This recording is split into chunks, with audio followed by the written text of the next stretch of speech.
Kasubi, Laya. Typical on a remix.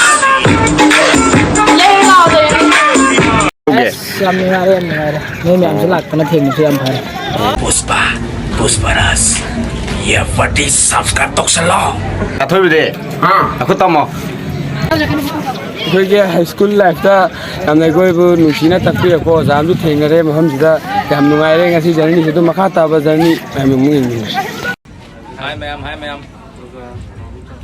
Haibirmmo athoibaofficial haibirmmo ai inausigi channel sibu maymna ai nungsirba fel singna ai bu nungsiragadi inausisu support tawbiu ma'am like share and subscribe number kawbiganu December yo gadore December on the tawdare je mayam ngai min se anova video ngasi de akoina challe se Keipha garden haibado anova ne ado ngasi akoina sangka gadore bane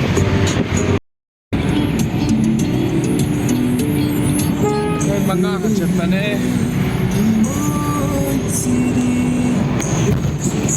ai wala teka amma he tumme bhai baboy bhai anis bhai nawaz bhai sakil bhai athoiba ore baba December yaudore nambon dagi karla chale koise Moirangda garden lama anauba ma layena sum satpane koi to ek mafam khangde thira chattoine ado mayam video do mu yengminarase salam ko seloi le Moirangda Keipha garden do yaure mayam changaga yengase Moirang gate tu yaudringai da kitang walingai da ne yaudaba khar walingai da ne lai che tu mayam changjalaga yengase phajai phajate do koiso han bane lai se mayam yengminarase ticket kakpa changre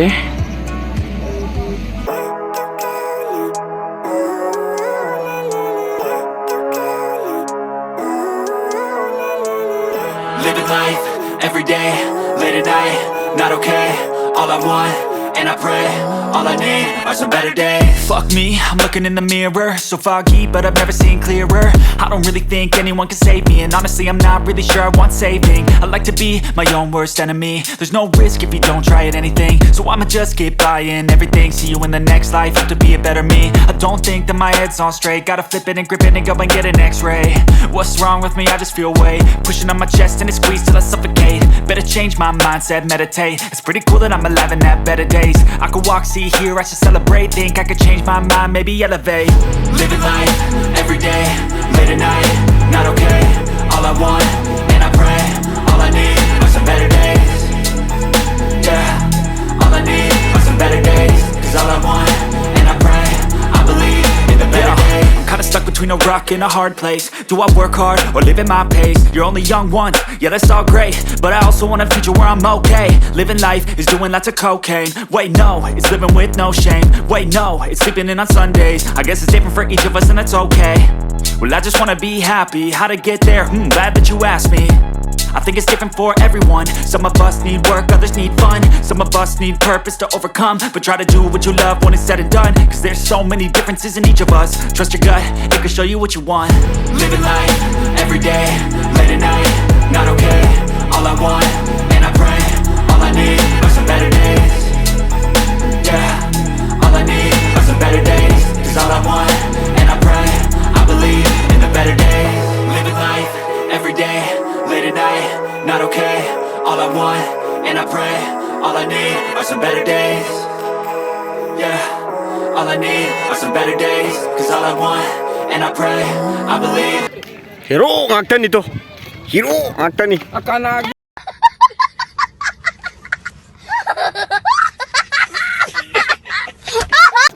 masamok changgom nih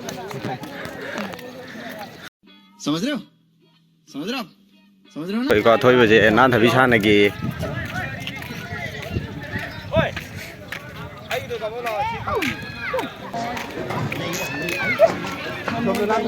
somlan thro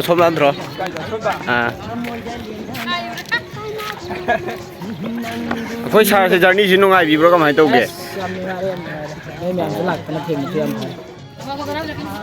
ꯑꯩꯈꯣꯏꯒꯤ high school ꯂꯥꯏꯐꯇ ꯌꯥꯝꯅ ꯑꯩꯈꯣꯏꯕꯨ ꯅꯨꯡꯁꯤꯅ ꯇꯥꯛꯄꯤꯔꯛꯄ ꯑꯣꯖꯥ ꯑꯃꯁꯨ ꯊꯦꯡꯅꯔꯦ ꯃꯐꯝꯁꯤꯗ ꯌꯥꯝ ꯅꯨꯡꯉꯥꯏꯔꯦ ꯉꯁꯤ ꯖꯔꯅꯤꯁꯤ ꯑꯗꯨꯝ ꯃꯈꯥ ꯇꯥꯕ ꯖꯔꯅꯤ ꯃꯌꯥꯝ ꯑꯃꯨꯛ ꯌꯦꯡꯃꯤꯟꯅꯔꯦ.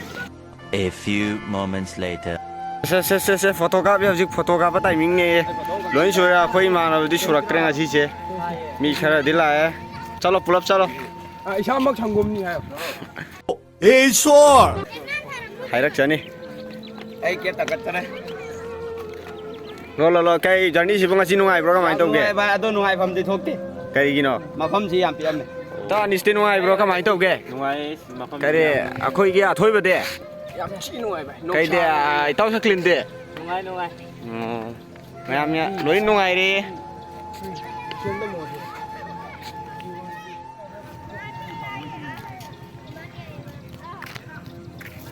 Photo ꯀꯥꯞꯅꯔꯤ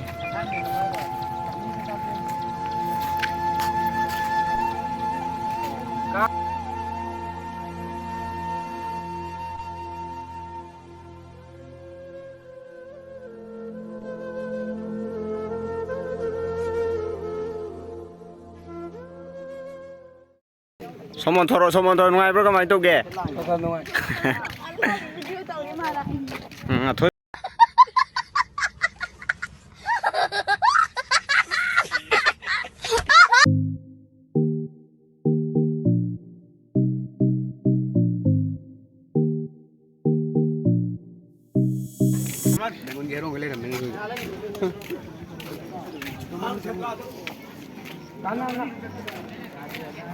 Wala pala tim mama.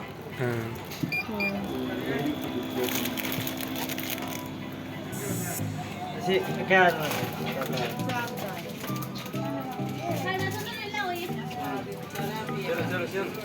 Chelo. Hello. Yeah. Copy pa che ma'am.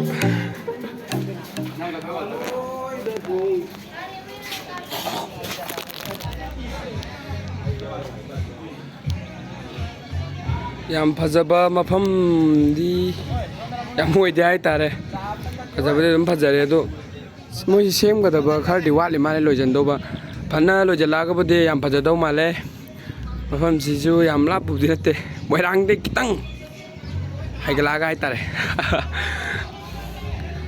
do mayam video si phajaba ta ga de like comment share ko bi gano do video si makha ta na mu yeng min na ki se to Kanan lebi sih? Hah? Nanong kanan lebi? Sumdra. Bài chào ra Ơi. Moi. Mau. bài đi Kanan lebi ya? bài chào bro Yam hao vậy bài. xôm đi anh chào với sai Ngasi mafamsi yam nungai. Weather si yam. kem nung ai kia ba Nung sa re ba. Nang nak kita mu. aku tao mò ai kem nung ai kia ai đi làm để cả thôi bây giờ Ah. aku tao mò Hay mà. Cái đâu đấy? Cái đâu đấy cái à? Cái à? Cái đâu đấy cái nắp bộ?